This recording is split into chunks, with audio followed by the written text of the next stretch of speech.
This episode of La Verdad Podcast is brought to you by our friend Sonia Figueroa of csonia.com. Hey, V-Fig. What's up? What's my favorite thing to do in the summer? Watch baseball. No. You know, my favorite thing to do is barbecue and family get-togethers. But it's hard to do when I don't have a nice big backyard. True, which is why we should be reaching out to our chica Sonia if you want to buy a house. Yeah, actually, Sonia has a ton of experience in helping people find the right home, especially first-time buyers. Over 12 years to be exact. So, if you're listening right now and you have the itch on buying or selling, you need to contact Sonia Figueroa. V-Fig, how can you do that? Easy. Just visit www.csonia.com. That is www.seesonia.com. Or just search for her online. She also speaks Spanish. Habla español, mi gente, and back to the show. You're now listening to La Verdad Podcast.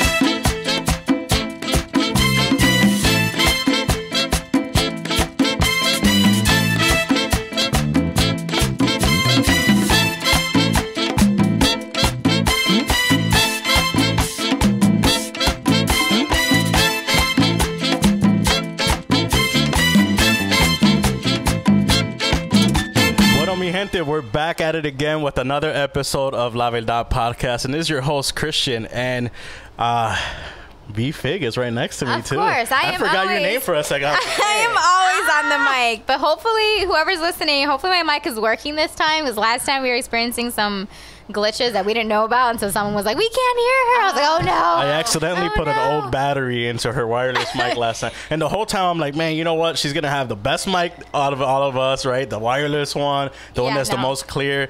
And she ended up being working. Out the whole time. Nobody got to hear me, so hopefully everybody hears me this time.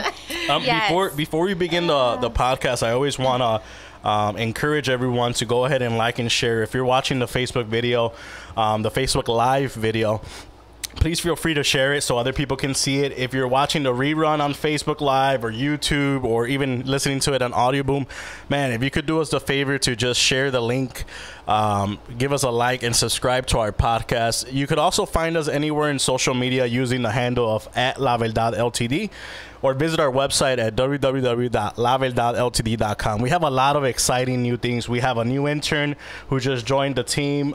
She's actually in the hot room. She can't see her, but she's there. She's outside right now. She's handling all of the audio stuff, which is amazing because I'm sure if you've seen the podcast before, you probably see me running around, making sure this microphone's working, asking the questions, getting guests in and all that. It feels awesome being able to just relax. So thank you, Marisa. Thank you for being here, even though you're not physically in this room. We thank you. Thank you. Gracias. We're also joined by a special guest today. She actually reached out to us a month ago, I want to say. It was kind of funny. And before we started the podcast today, I was having a conversation with her, and I told her, hey, for the longest time, we've been wanting to talk about this topic. And the topic for today is going to be AfroLatino. And we've been wanting to talk about it because people from the East Coast all the way to the West Coast, people in Puerto Rico have hit us up like, hey, you know, this is a topic that not a lot of people are covering, especially in the podcast area. So when she hit me up, it was kind of like a blessing in disguise, right? It's like, oh, wow, like I don't have to search for anybody. It's actually she just here. Came right to us. So this person is an educator, a blogger, founder, writer, teacher. She does it all. Everything. Mother, everything. And we're joined here today by Angie Galván-Rodriguez. How are you today? I am so happy to be here. I thank you for the opportunity for getting to sit down and chat with you guys. And I'm excited. Thank you so much. Thank you for coming by. I know it was kind of like a long trip. We were just talking before this, and she used to not live too far from here, but now she's kind of far away. And I know the struggle of driving on a Sunday morning when everybody's either going to church and all that. So I appreciate you coming by. It's so early. They're supposed to be sleeping. Hopefully the church, right? Hopefully the church or the flea market or just hanging out. Coming back from the club. I don't know. Hey, that too. No judgment. That too. Their heels in their hands, walking back to I know we mentioned that you have a lot of roles, right? And you do a lot of things. And it's funny because a lot of the people that we bring onto the podcast are very similar in that, right? That we're I had someone in here who was a chef and musician and also a community activist and organizer and all these things. It's like, wow, we have a lot that we do, but it's because there's a need, right? Mm-hmm. So I want to talk specifically about your blog for the first half of the show, and that's the AfroLatina Natural.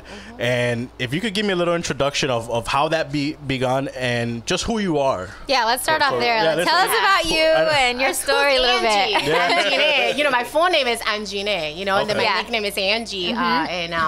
So I am, I'm a little bit, yo siempre digo, I always say, ni de aquí ni de allá. I'm not from here, from there, from everywhere. Right. And I was born in Dominican Republic, so soy dominicana, I'm Dominican.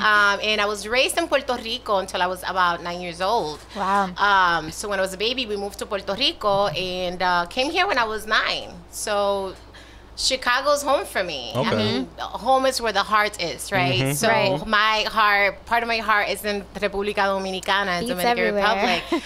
Part of my heart is in Puerto Rico because that was my childhood. And my heart is here in Chicago. Wow. This is home. So I'm kind of from, a few places. And as you mentioned, I'm a teacher. I'm a blogger, I'm a writer, I'm a mom, I am all kinds of different things. And I try to have them all harmonized together. And I think the blog allows that to kind of, work in harmony. Not balance, because there's never like a 50-50. No. But, just kind of harmonize together so that I have some kind of a zen in my life. So when you guys moved to Puerto Rico, any specific reason? Was it because I know a lot of Dominicans end up living in Puerto Rico, then coming to the United States. It's kind of like a little transition. It's like a transition. I didn't know that. Yeah, so my mom married my dad, and we moved with him to Puerto Rico. And both parents Dominican? No, my dad is Puerto Rican. Oh, okay. The one that raised me, and then my mom is Dominican. Okay. So so I identify with, part of my identity is, part of the Puerto Rican culture because that's what I knew, Right.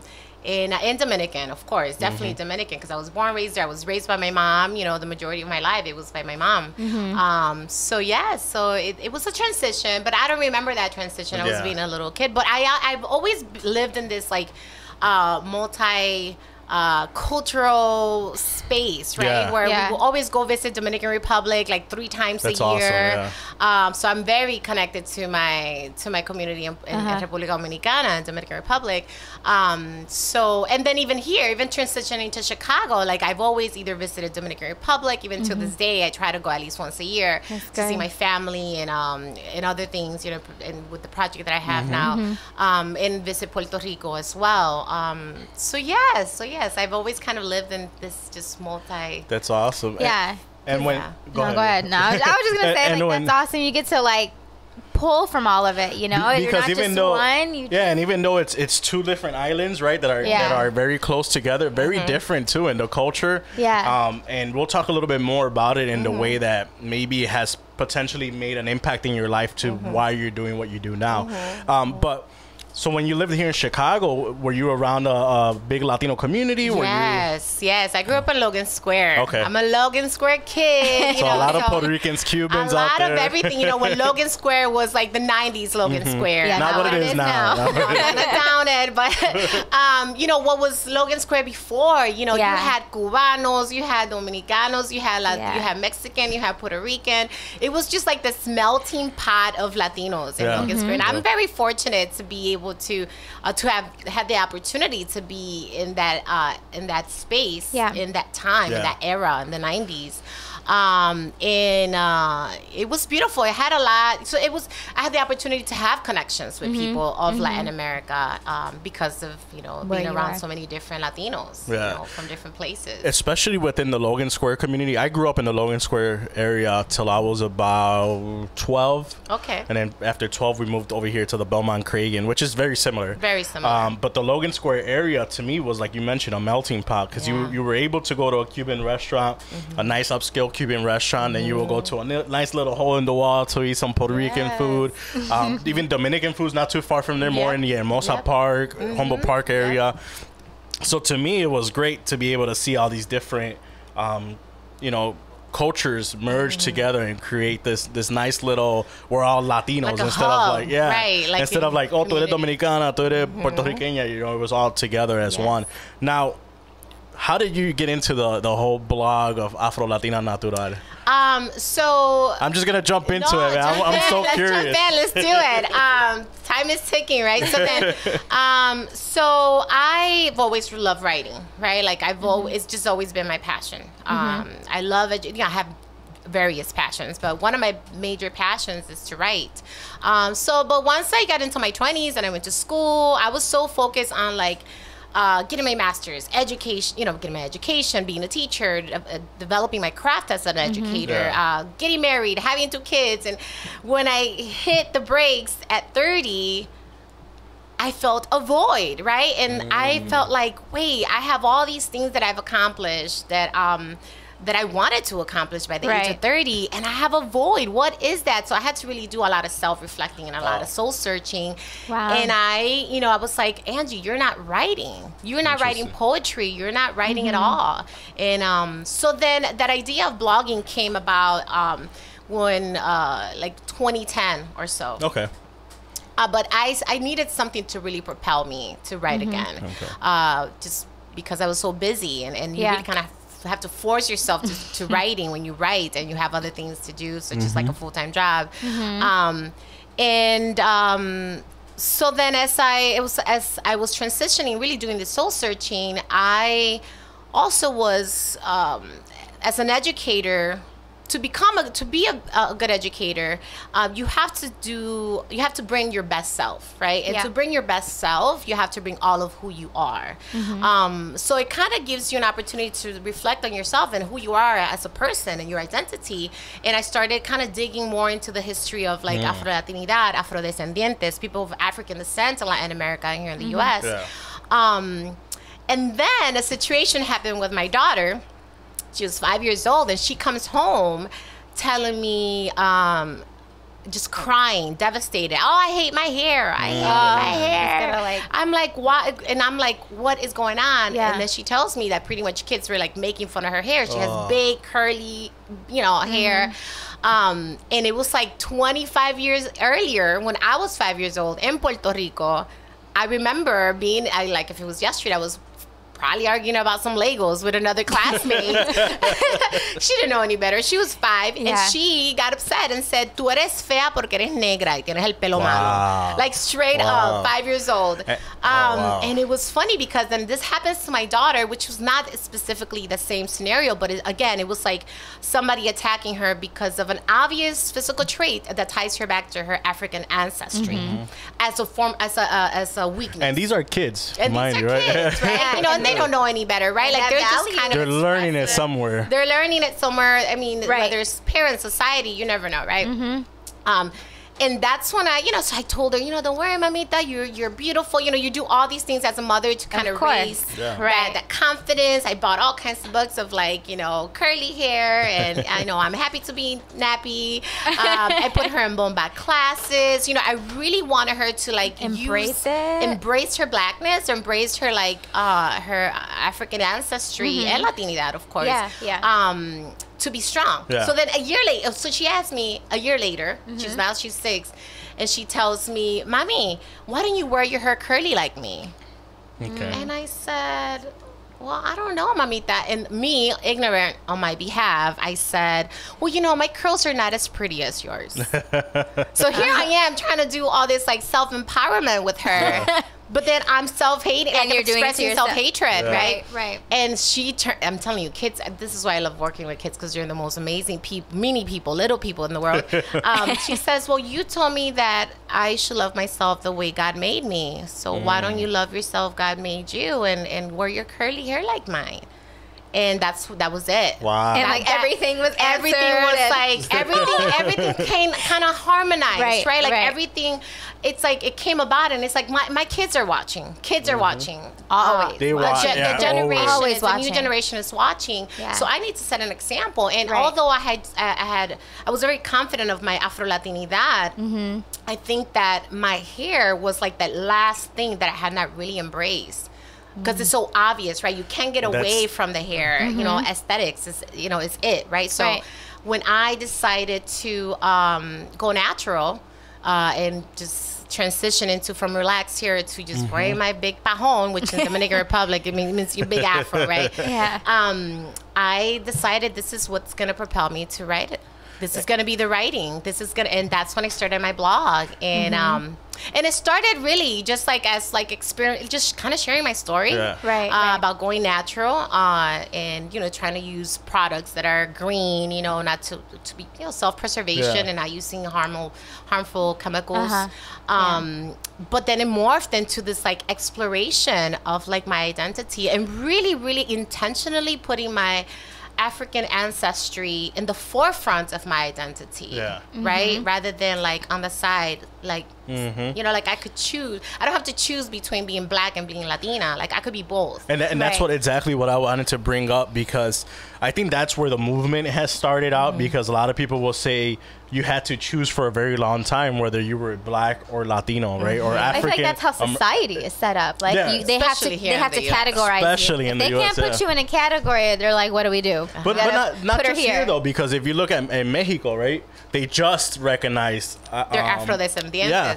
So they just recognize. So it's been always this whole thing of, and I think it goes back to, it has to go back all the way to when the slaves were coming in, that they didn't want to make them feel like they were actually human, right? So they will separate them as a subclass. Yeah. And then when you start growing, right, you have all these people that started merging together, the Africans with the natives of the whatever country they were in.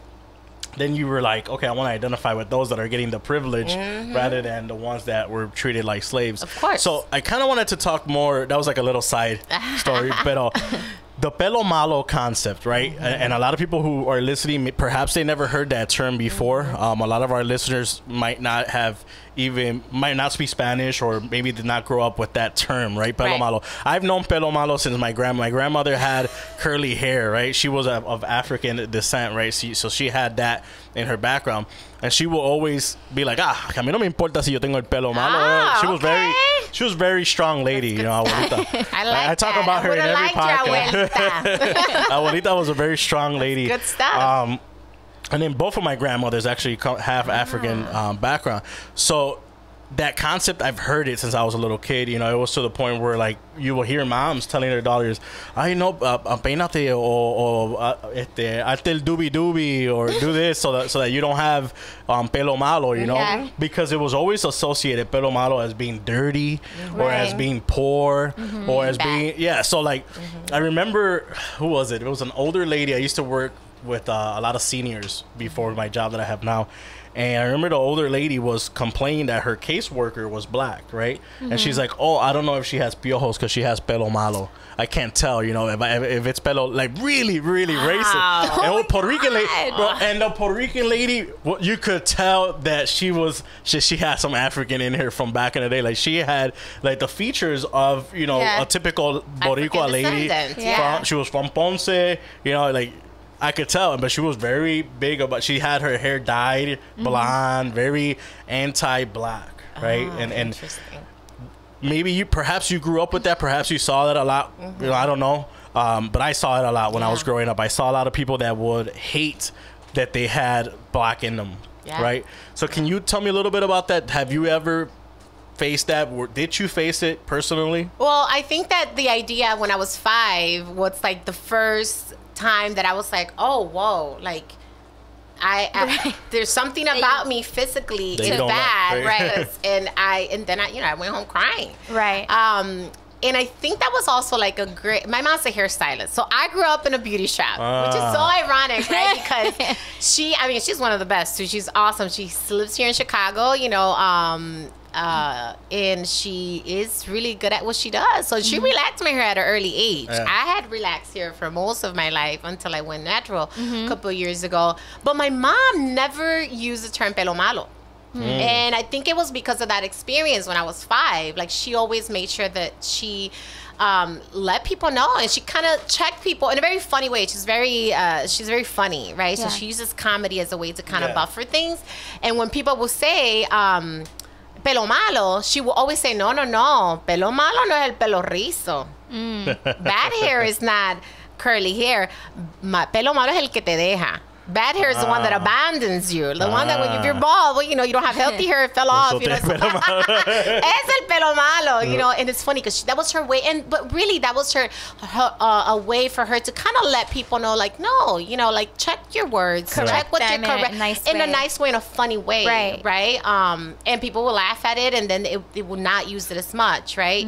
But she never used it with me. My mom really worked so hard and pretty much fostering empowerment in me as a negra, right? Like as a black woman, as a Dominicana. But I did face it in other spaces, you know, in many spaces. And I continue to pretty much face it sometimes, you know. But now, the pelo malo, you know, I think that we think of pelo malo and when people use it, sometimes they're not really trying to be mean.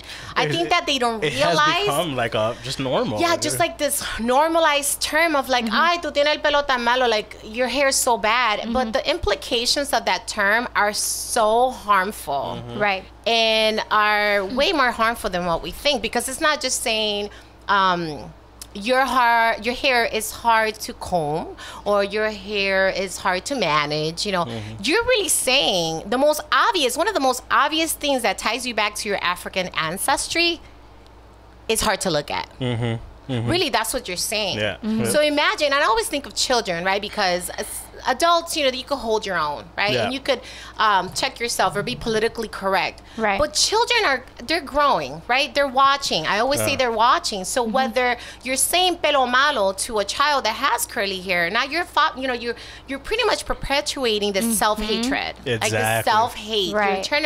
You're perpetuating it. And even if it's like maybe the primito that it doesn't have curly hair, what you're saying to that child is like, I'm superior than my family member because I don't have obvious connections to my African ancestry. And it goes back to even seeing when a child is born, right, and they have light eyes or colored eyes, right? Ay, ese nene va a ser un picaflor, you know, or he's gonna have all the ladies because he has bright eyes. Or qué lindo, you know, salió because he has bright colored eyes. So we see it from very early on, and I think it also has to do. That plays a big role in this whole Afro-Latino movement, because you have people that for many, many years will pick whether they were Latino or African, right? So I want to talk a little bit more about that, and perhaps you could give me a quick look at what Afro-Latino, and I keep saying a movement because it's something that I've seen a lot more coming up, and I kind of use it in that terms, but it's something that's been around forever. Right? So can you give us a little, for those listeners who might not know what Afro-Latino is, can you give them a little background on that? Right. So, you know, the term Afro-Latino, it has been more of a mainstream term now, but it's been around for a long time, and scholarly studies and research, and the term Afro-Latino has been around for a while now. And there are various definitions, scholarly definitions to the term Afro-Latino, but they all narrow down to a term that describes a group of people that are of African descent that have roots in Latin America, right? And it's across borders, right? It's not just here in the U.S. You hear it a lot here in the U.S., but they're people from the African diaspora, right? You hear the African diaspora, you're like, what is the African diaspora? Well, it's just pretty much the spread of all these people that were brought from Africa to pretty much do free labor, right? And they were spread all over the Americas. And I say the Americas, not just because North America is part of the Americas, right? We always forget that, exactly. right? I'm glad you said that, You know, so it's just this diaspora. You know, I always say at one time I was, you know, when you write, you're like, sometimes just something comes up and then you're like, oh, I got to write it down. And I wrote this quote one time and I'm like, you know, the Afro-Latino movement is like the renaissance of the African diaspora of the Americas. You know, it's like our ancestors, they refuse to let their stories go untold. Like they're coming back. They're saying, we are here. We've always been here. Right. And we're kind of like the children of the diaspora, the great-great-grandchildren. Now, is there a specific, because I want to say, you know, if you come from Puerto Rico, you probably have a percentage of you that's African, right? But is there a breakdown at all of how you should identify yourself as Afro-Latino? Do you have to be 50%. I mean, Right, you know, right. Like, I'm who just could claim curious. it, right? Yeah, Like, who could claim saying, exactly, you know, like, I'm an Afro-Latino? Exactly. Really, it's a personal choice, right? Yeah, I would agree. Because some people, you are whatever you want to identify yourself as, right? Whatever aspects of your identity. You know, we have our identity has different aspects, a whole bunch of different facets. But I really do believe that I think aesthetics, right? Like, if you have the Black experience because of the way you look, whether you know, even if you're light skinned, you have facial features that connect you to African ancestry, or you have a certain look that when you walk through life and you navigate through life, you're going to face certain experien's and discrimination, because when you walk into the room, people are making judgments on Based on how you look. on your education, on your status, on a lot of things. They make judgments just because you have ties to African ancestry. So I think that it kind of boils down to that your walk in life is of a specific experience. And, you know, like Afro-Latinos, I think I could speak for myself. Growing up in Chicago, when I went to schools, I remember having like friends, and sometimes I wasn't Black enough to be African American, but I wasn't Latina enough. I mean, I was too Black to be Latina, right? So you're always kind of like in this, like you really learn to navigate in social spaces as an Afro-Latino or Afro-Latina.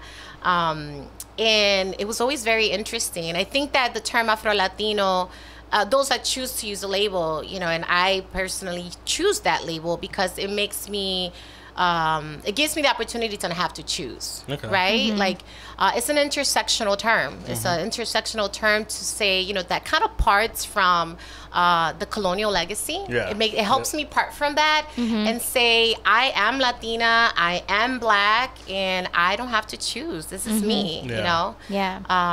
So, yeah.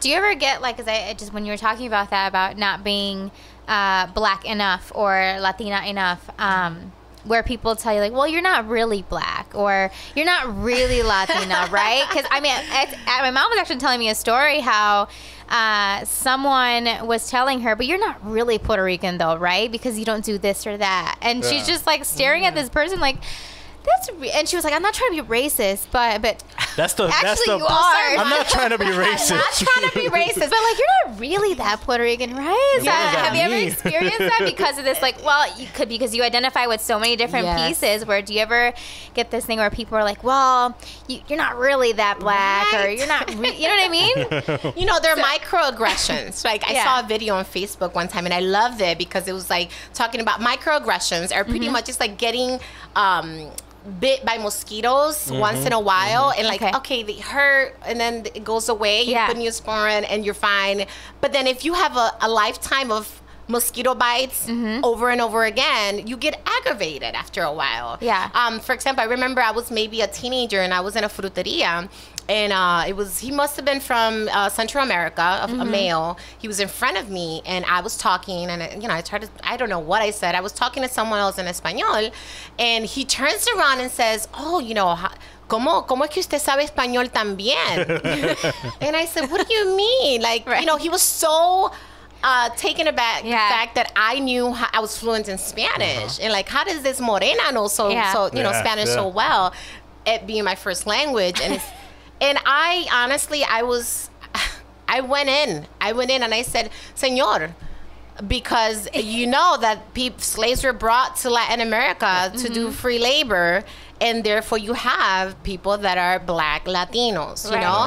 And I think that was another instance when I was like, really? Like, that's when a lot of my self-awareness of like being a Black Latina and Afro-Latina in my journey. And then, yes, there were times in my teenage years in which I had, you know, African-American friends, and they kind of didn't know what to take. Like, they didn't know exactly what I was. And I think at times, sometimes they would be like, wait, you know, so you speak Spanish? When they would first meet me, and I'm like, yeah, you know, I'm Dominican. And, you know, and when you're from Chicago, you know, your lingo is kind of very like, we all kind of have the same lingo in English. And then they're like, oh, you're Latin, you know, you're Spanish? Yes, I'm Spanish. You know, but the beauty is that we have connections. And it's funny because we even have talked about like food, cuisine, and the Southern cuisine in the here in the United States, African American Southern cuisine is very similar to the Caribbean cuisine. They just have different terms, and then we like talk, and I'm like, you see. We're all one people, right? So yes, I mean now, as an adult, you know, I don't face that much. But when I was younger, yes, especially here in Chicago, because you know, Latinos, Dominicans were not really known. I remember being here in Chicago, and they're like, "What's Dominican?" Yeah, that's a funny thing that you mentioned. I had to say Sammy Sosa, you know, because Sammy Sosa, which now I'm like, ironically, I can't use Sammy Sosa anymore with all. You read my mind, because I was about to bring up Sammy Sosa, and before I do that, I wanted to mention, you know, it's very interesting that there's not a lot of Dominicans here in Chicago. Actually, there's a lot of Dominicans in Michigan, Grand Rapids, Michigan. Yes, shout out to Carlos, who's also part of La Verdad. Okay. He's Dominican. Oh, he lives in Grand Rapids. We actually have two Dominicans in our team. We have Carlos, who's in Michigan, and Ivan, who he also is known as El Taliban. Oh. He's over in Orlando, in Florida. So both Dominicans, born from Dominican Republic. But I was going to transition into this discussion of Sammy Sosa, right? Because he's Dominican. I wasn't prepared for this. because he's Dominican, and he's kind of like the visual aspect of what telling someone Pelo Malo, or telling someone Salte del sol.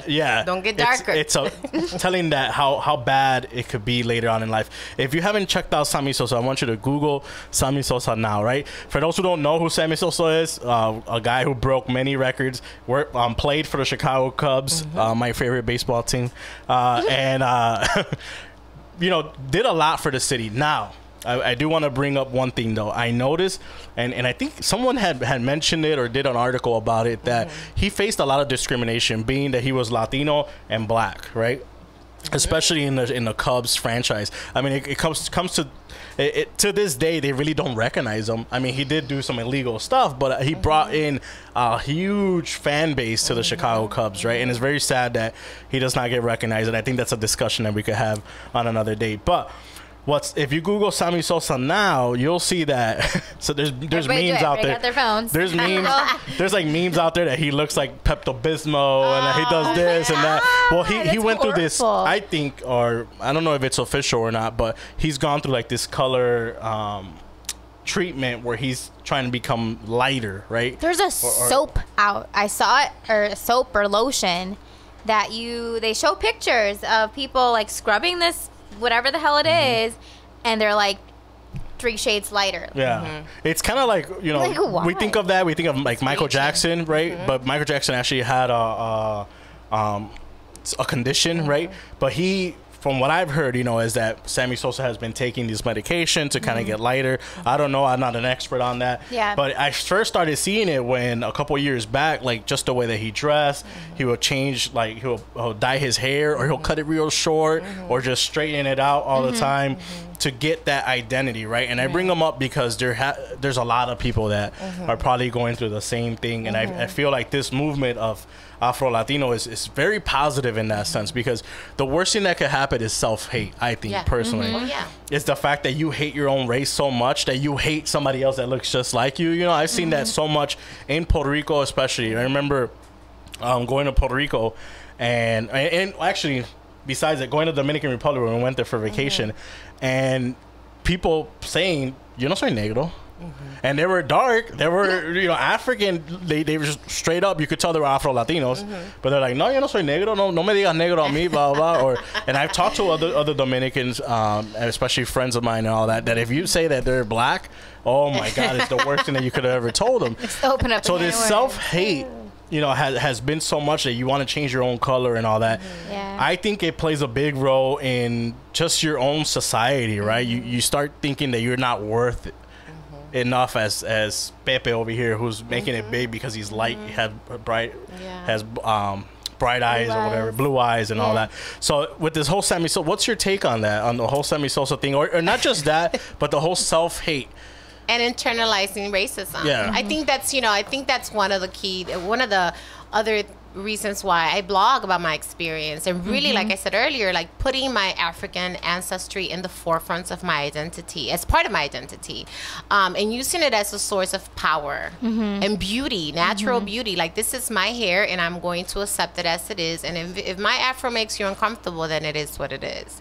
That's something you have to deal with, not me. It's not my problem, it's their problem. Yeah, like it's self-acceptance, like self-acceptance, and all that. You know, because when you hide a part of you, when you don't bring your full you to any situation, and you hide part of yourself, partly your African ancestry and your experience as a person of color, right? You're not going to be your best self, and you're going to go through life with this idea of like, I'm not worthy, I'm not enough, and then so many things that come from that, right? When you say I'm not enough. And the choices you make when you feel I'm not enough, and I think that ties back to Sammy. I'm not a skin expert, but based on what we've seen with Sammy, I think that it's a reflection. I think it is an example of like what sometimes people will do so that they could feel accepted because they don't think they're worthy, right, of like acceptance from others, from powers that be. Maybe, I mean, I'm not sure what his background and his experience was to get to the point where he feels that's what he needs to do. But it is sad, it is sad. And it's funny, I saw a video on, because media, Facebook, you see all kinds of videos, and I saw a video the other day. I think it's We Are Me Too. It's an awesome site. Yeah, I love that site. I love that site. They're awesome. There's a lot of Dominicanos on it too, and they share like a video about like this situation with Sammy Sosa, and like, and it's kind of sad, right? Because he's an icon for many, and then to do that, it just sends a bad message to other people, or the children, even if they don't know who Sammy Sosa is, but just like this idea of like, oh wow, he's doing that to be to be accepted by society. But self-hatred is one of the worst things. Yeah, and I'm not an expert or anything like that, but you could tell like certain things that have happened to him that have perhaps made him feel like, man, perhaps if I was white, maybe this wouldn't be happening. Maybe I'd be still doing stuff with Major League Baseball. That's just me thinking, like saying, oh, mejor le pasó esto, lo otro. But also the discussion of things that we see, not just as Afro-Latinos or just as Latinos, that we start seeing that make us feel like we're inferior. Like, for example, we all grow up in church, right? A lot of us, I want to say about 80% of Latinos have some type of Christian background to them, right? So whether it is going to a Catholic church or a Christian church, we always see a white Jesus, right? A lot of times I remember talking to a couple years ago, I was able to sit in on a chat with Father Flager, who's, if you don't know who Father Flager is, huge civil rights movement leader, also a huge advocate for minorities here in Chicago.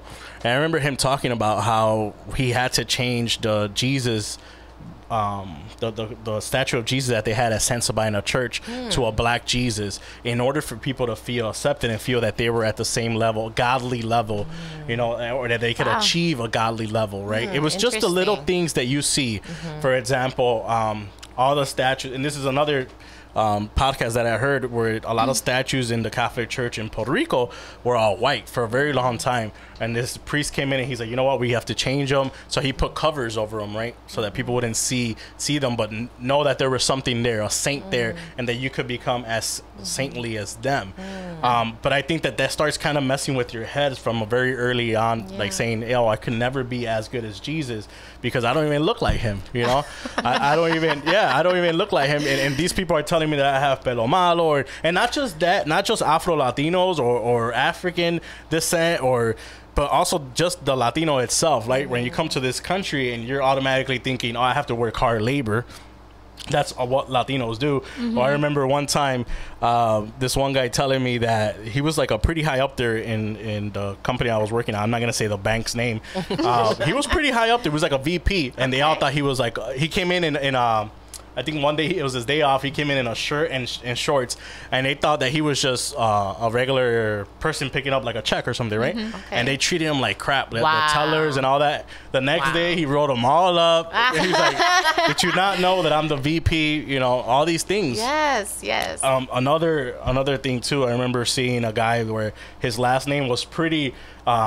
it was straight up Latino, right? It was something like Sanchez, right? And they were looking at it, and he came in, and they're like, "Oh, I'm looking for so and so Sanchez," and he looked very, he was very light skinned, very white looking, right?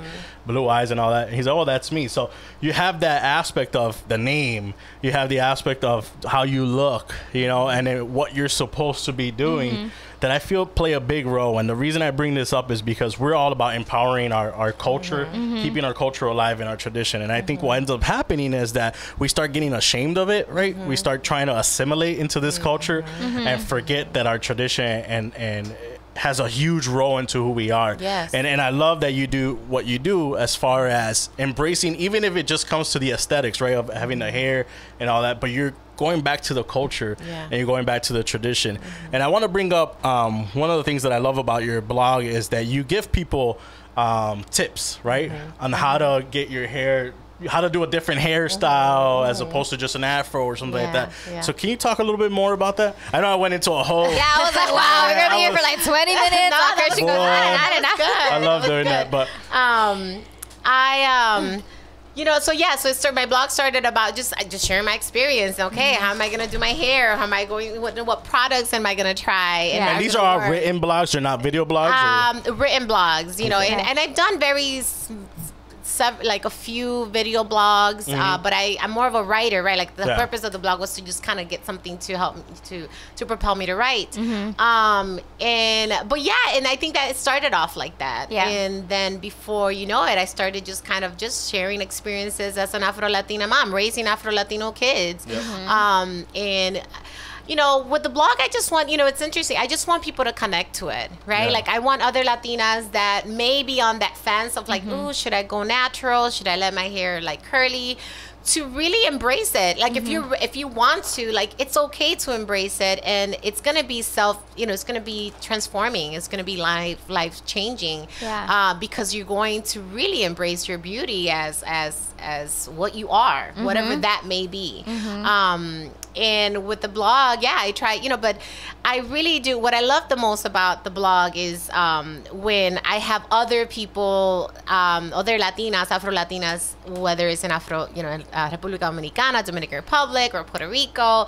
I even have like some followers from Argentina, and like we connect through the digital world. I mean, I think that's why I love technology and I love the digital world. You know, there's pros and cons to it, but like one of the pros is that you're able to build this community and across borders. Help each you know, other it's out, like, and again, children of the diaspora, the African diaspora, have been able to just kind of connect and say, hey, I connect with your experience. You know, that's a similar experience in mine, and then then it doesn't silence that community, right? It brings that community to light, and then you feel a sense of connection, and and with connection comes empowerment and unity and community, which is similar to, I think, what the purpose of La Verdad is, right? Just like forming the sense of community among Latinos. So I think the blog has allowed for that, and I'm so grateful. I am so grateful to, you know, when I thought it was just like, well, I don't know who's gonna read my stuff, you know, like I just started blogging just to blog. And be able to write and practice my craft as a writer. And little by little, I just had a lot of, like, one of my friends says, why me moments, right? And little by little, like, I had, you know, people connect with me and try to, you know, let me know, like, hey, I connect with your story, or hey, you know, would you like to be featured? You know, say your story, like, share your story. I just really just want to share my story. And I've met some of the most amazing people, you know. I've found mentors, you know, like Raquel from Boricua Chicks and her sister. They've been great supporters for a long time, and I give them credit all the time. And I have influence, you know, from different people, like Ms. Rizos. She's curly blogger, activist in Dominican Republic. Awesome. She's awesome. And, you know, all these different, like, connections throughout Latin America and here in the U.S. of people saying, you know what, yes, let's embrace our Blackness and our Afro-Latinidad, that, and wearing your hair curly, and just embracing, you know, your pride of being Black, you know, and being Latina, and being all these things, you know, and not having to choose. So yeah, so the blog has been, it's been a life changing. Have you ever gotten any quote unquote hate? In the sense of, and I mean that in the sense of maybe from the Black community, perhaps saying, oh, you're not, you know, you're not African, or you're not, or what are you doing? Like, you don't know how it is to be. And I could see, I'm just using it as an example. I could see that probably maybe it doesn't happen, but has it ever happened to you? It hasn't happened to me yet. I'm sure that people are on the fence on both sides, you know, in the African American community. But a lot of my followers are African American, and they just kind of connect to my story. That's awesome. You know, because when you walk in live as a Black Latin, when I walk into a room, right, people don't know all my background, you know, everything that makes up my background. Yeah. They see a Black girl, a Black woman, right? So that, and the experience that I have, although it's not the same as a African American in the United States, I would say it's different, right? Because of my Latin background, being bilingual, Spanish being my first language, or not all Afro-Latinos are bilingual, but just having that experience is very similar. It's actually more similar than maybe that another Latino that is of European, more European, and it's clearly has very small amount or no amount of African ancestry. Their experience is a lot different than my experience. My experience is closer to that of an African American woman. So I think that I haven't, you know, I had my followers. I have some followers that a lot of followers are African American, and that has not come up. And I'm very grateful for that, because it is a topic that is discourse that you could be on both sides of the fence, but it's a dialogue too. I think it's worth talking about, right? But I haven't faced that yet. Because I remember having that same dialogue in college. I was real big on listening to a lot of like bomba music, plena music, a lot of African-centered music. And I remember having a dialogue like that in college, where it was, I was also part of the Black Student Union, right? And I was the only one that did not look Black in the Black Student Union. But I remember having that dialogue where it was like, one guy was like, oh, you know, you don't know what it is to be discriminated. And I had to stop him a second, and I was like, you know, we've both been discriminated, maybe in a different way, but very similar, you know, and the struggle has been there, you know, going back to being discriminated perhaps in your own country, right? And it happens a lot where in Puerto Rico or Dominican Republic, because you are Black, you get discriminated against, right? So I had to kind of have that dialogue and explain it, and that's the reason I brought it up, was because there has been, unfortunately, because of media and because of things that happen, where there's even a division between, you know, the African American, the Africans that come here directly from Africa, and even the Afro-Latinos. So I'm glad that you haven't had that happen, but it's a discussion that I'm sure a lot of people perhaps have got it in the past. Like, you know, this whole of like, I suffer more than you, it sucks, you know? It's like, come on, man, we both suffer. Well, yeah, I mean, I think it's like the result of the legacy of colonial legacy, right? Like this idea of like, if you guys are separated, it's better for to perpetuate the legacy of colonialism. It sucks. But I think that having that dialogue is so helpful with other minorities here in the United States, or just overall the people, because then you open up this dialogue about like, wait, this is my experience, and then you make those connections and say, wait, interesting, I didn't know that you had experiences similar to mine. And then you have this intersectional like you know, connection with people, and I think beautiful, that in itself is empowering, that you can make that connection and bridge those gaps because of technology, and being able to give other people a platform to connect with you and identify with you, or just feel safe to feel good to be themselves. Exactly. Just knowing that you have the support. I also go ahead. No, I've had some followers that like have DM'd me like on Instagram, and they've, you know, asked like, you know, either how do you start a blog or just different things, and I'm like, you know, share your story. Like just share your story, because sharing your story is going to open dialogue with other people, and sharing your story also opens up people's eyes, as far as like, let's say in the Latino community, of like really kind of being an upstander, not a bystander, when people make remarks that are racist, right? Like, don't be a bystander. If you hear somebody saying pelo malo to like a 5-year-old little girl, like, ay, esa tiene el pelo bien malo, ay, está un poco malo. No, you tell that person, even if you're not an Afro-Latino or you are, say, you know, maybe you shouldn't say that. You know, like, her hair's not, and check them. Yeah. Like, really. I mean, because we don't have time to waste with children, right? Right. And I always resort back to children just because they're the new generation. And we need to do better. We need to progress as a community, you know? And so, yeah. And I know that one of your projects too has been the Two Cities Un Mundo, right? And I wanted to talk a little bit more about that. Maybe you could go more into detail. But I noticed that you guys get supplies, right, for a city in Dominican Republic, the one that you grew up in? Yes, yes. Well, I didn't grow up there, but my family's from there. What part? I was born there. That was the city. It's called Los Tres Brazos, and it is in Santo Domingo, which is a capital city, and it's a big barrio, but it's very impoverished. Just a lot of need, and like in a lot of developing countries, urban cities in Latin America.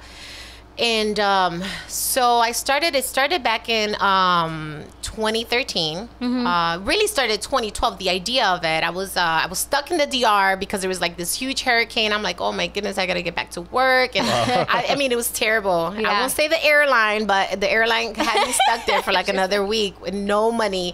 Anyway, so I'm in front of my abuelita's porch, and I'm with a cousin, and they start school a little earlier, well, a lot earlier in Dominican Republic. And I was like, you know, I saw children playing around. And I'm like, why are these children playing? I thought school started already here. And he's like, and he shares with me, he's part of the community. He's very involved in the community.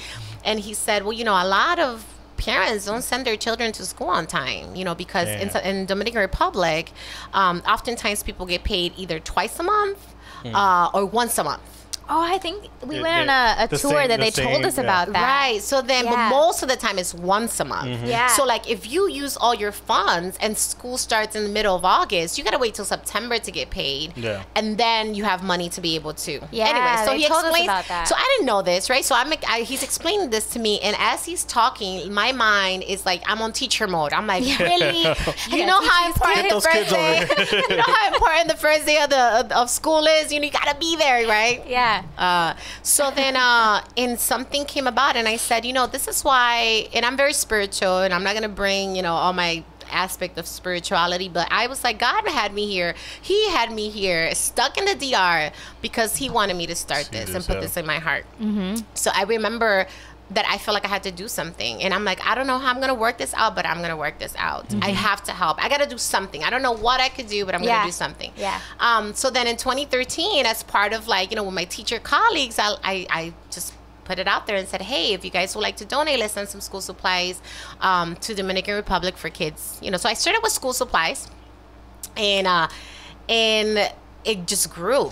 The support grew, not just with my teacher colleagues, but just with the network of people that I know, and family and friends and people in the network. And then in 2015, I decided to do backpacks. I said, okay, we're going to do backpacks. But I was kind of nervous, right? Because you ship this from Chicago to the Dominican Republic. What's going to happen? But what's going to happen? This is my name on the line. Those backpacks get lost. You know, what's going to happen? I mean, how do I explain to people they bought these backpacks and they got lost? But I've always collaborated with a non-for-profit over there called Fundelosa.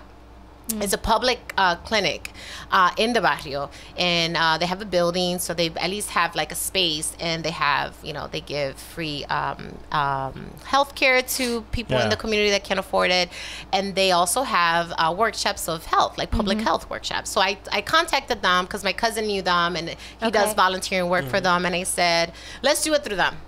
I know that they're, and it's been, I mean, the coordinator, Fausto, he's been so honest. And because you never know, right? When you don't know if they're going to come up missing, because backpacks could be sold. I mean, they were good quality backpacks, you know. So in 2015, we sent them, and I was like, Lord, please help me get these 30. There were only 30 backpacks, but they were, you know, very dear to my heart.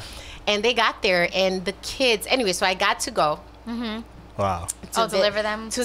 Well, I didn't deliver them, but when I got there, I was able to be part of the distribution because I had to ship them in a box, right? So, and the kids were so, I mean, they were so grateful. The smallest thing, right? The smallest thing. I mean, and these were, you know, these kids are going back to school and saying, wow, you know, somebody, I am enough for someone to care about me, to care about me and send me something when I didn't have to do anything. I mean, and they wrote like thank you letters for people that donated, but just the idea of like, you know, you're important enough. School, because for me it's symbolism. Like education is the key to helping you get to a better space and progress as a person. You know, like that's just repeat that sentence over again. No, it is. It paves the way. Is the window. It does to get you out of a situation. You know, like nobody can ever take your titles away from you. You know, and it's the symbolism for me. So, anyways, 2013 came around. I went to visit. I mean, it was just an amazing experience. The kids were super excited. I'm like, that could have been me. I could have been one of those kids. And my mom always been like a hustler. She's a hard worker. I know she would have done everything to make me be okay and get education. But I could have been one of those kids. I had the opportunity to be in another space where I had resources to, you know, better education or better quality of life. But I'm like, I could have been one of those kids, and I've always loved education. So I'm like, if I could at least one of those kids say, you know what, I like school. You know, I got this backpack. I got, you know, and it's winning for me. Yeah. Right? That's at least awesome. one kid. So anyway, so moving forward to, you know, we fast forward to now, and I, this year, it's my 4th year doing it. I was like, let's turn 60. And I don't know if I'm going to get these 60 or if I'm going to get the money. And but I said, let's do it. I said, God, you put this in my heart. Let's do this. And I've had where I thought that people were not going to support, because, you know, people donate 1 year and then the next they're like, you know. I've had the most support out of all years. That's and it's awesome. just, I mean, people that I don't even know. It's people shared growing. it on platforms, social media platforms. They shared it with other friends. At work, they will like make a collection and like donate it to the GoFundMe. And I was in tears. Like 2 weeks ago, when I was packing up the backpacks and shipping them off, I was in tears. Like I was like, this is community, right? Like That's people awesome, saying, you know, education is key. And I'm very grateful that we were able to do this as a collective, right? Like I didn't do it alone. The people that donated and helped me out. But it's been such a beautiful experience and humbling, right? Like the idea that it's like, if you have an idea to help someone, if something comes to you and you want to help the community, whatever community it may be, go for it. You never know who's going to want to help. Sometimes people just want to help, you know, and that's why I'm such an optimistic. And this experience with the project, it has been definitely another add-on to my optimism, because I'm like, people do care. And I personally love that's always been kind of one of those things that I've wanted to do, you know, somehow set up backpacks and supplies. So count on us for whatever we can do. Support, Thank you. Last year, 2018. Definitely, you count on us. We'll do whatever it takes to get somewhere, to get our followers to also help out. Because to me, like, you're talking about it, and like I get like a little tear. Like, you know, no, because I know, because I know how it is. I know from my right eye. Not the one on camera, right?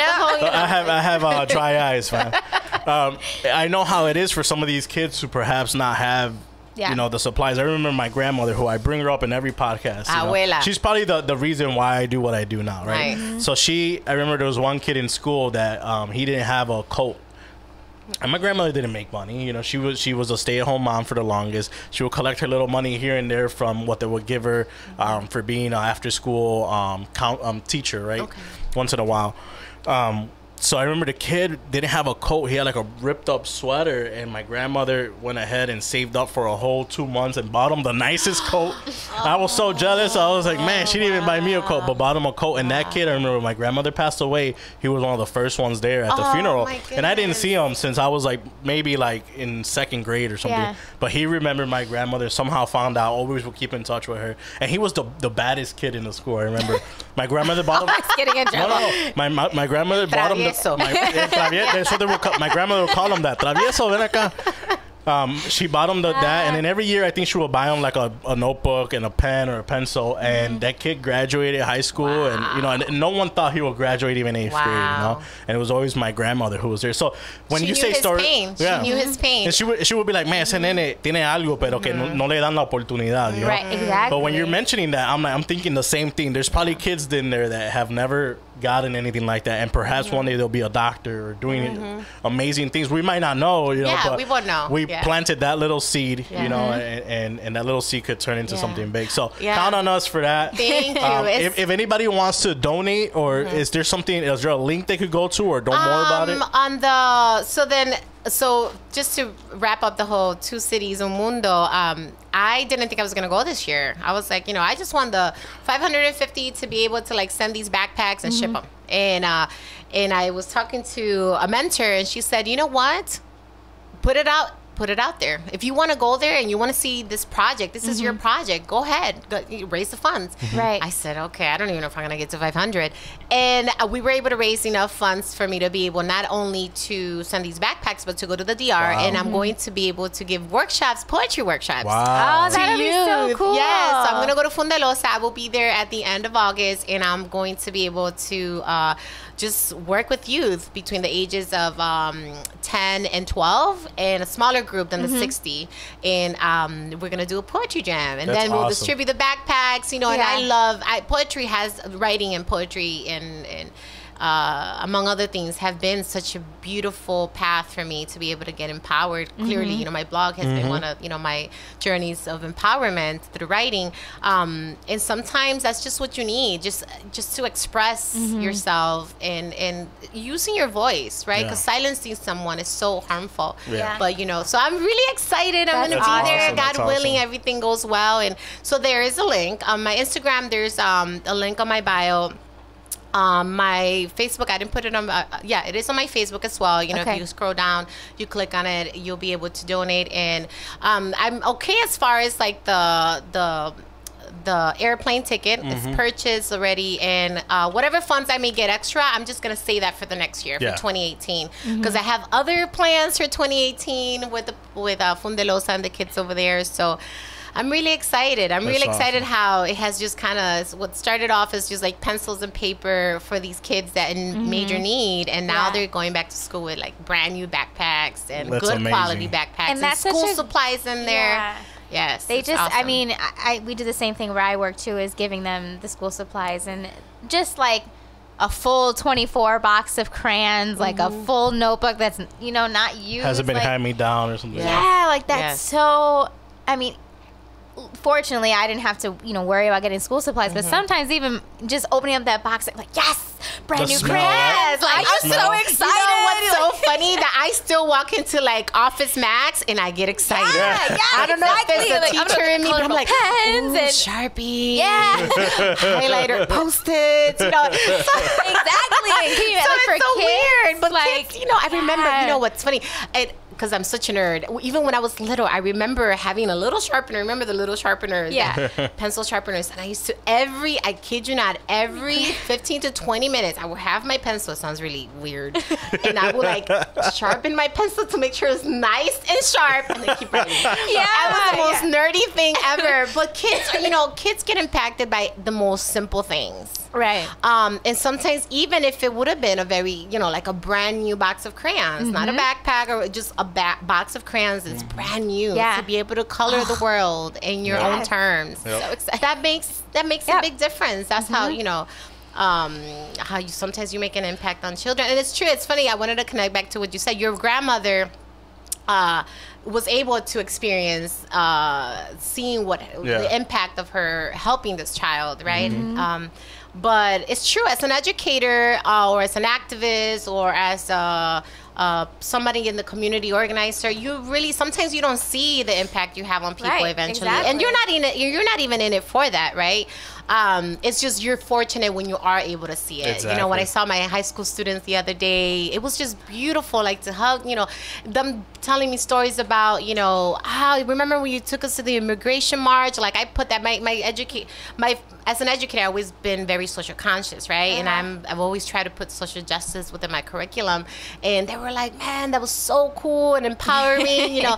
And it was just like, wow, you remember that? You know, and it's just beautiful. I think that's one of them. I love being a teacher. I love being an educator, because I think that even if I don't see it in the future, I know that if it's at least one is a winning, right? A little seed that you plant. Yeah. That's the biggest one. So if anyone wants to follow you on social media, where should they go? they could go to AfroLatina Natural on Instagram, Twitter, AfroLatina Curls, and Facebook, AfroLatina Natural as well. Awesome. Yep. And my blog, AfroLatinaNatural.com. Awesome. Yep. And it's been an amazing conversation, especially because we've been able to cover everything. I think we covered anything from history to culture abuelita, to tear in the right eye. Yeah. Which is dry eyes, guys. It's dry eyes.